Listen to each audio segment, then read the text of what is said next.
বর্তমান যে জেলা প্রশাসক স্যার আছেন এবং বিআরটি যিনি বলবো যে খুলনার সবচাইতে বেশি পরিচিত মুখ, বিভিন্ন স্কুল কলেজ মাদ্রাসায় যিনি যেয়ে থাকেন সহকারী পরিচালক, তিনি আমাকে সাথে করে নিয়ে আসছেন। আমি খুবই প্রাউড যে গরমের মধ্যে আমাকে সে আন্তরিকভাবে আমার বাসা পর্যন্ত দিয়েছেন, সবসময় পাশে থাকেন। এবং আমি ধন্যবাদ জানাচ্ছি এখানে ওসি সাহেব, তিনি অত্যন্ত সুন্দর কথা বলেছেন, অনেক কিছু আমি নোট নিয়েছি তার কথা থেকে।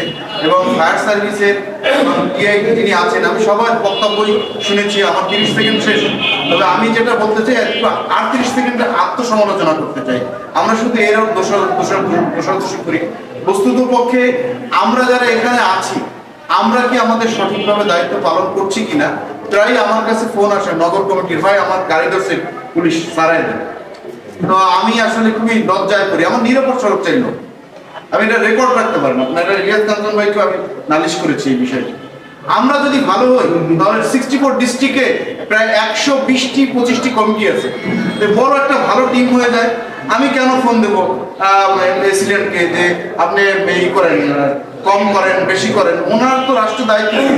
আমরা যদি আমাদের নিজেদের জায়গা থেকে নিজেরা তৈরি হয়ে যাই যে আমরা একটু ভালো মানুষ দরকার নেই, অন্তত কম খারাপ মানুষ, তাহলে মনে হয় ইলিয়াস কাঞ্চন যে লক্ষ্য উদ্দেশ্য নিয়ে সামনে এগিয়েছেন এবং মাননীয় প্রধানমন্ত্রী একটি দিবস ঘোষণা করেছেন আমাদের প্রতি আন্তরিকতা দেখিয়ে, তার প্রতি যদি একটু শ্রদ্ধাশীল হয় তাহলে সড়ক দুর্ঘটনা অনেকটা কমবে। পরিশেষে একটি কথা বলি, তাই হোক গুলশানের বাড়িওয়ালা গরিবের ভাই হোক। ধন্যবাদ সবাই।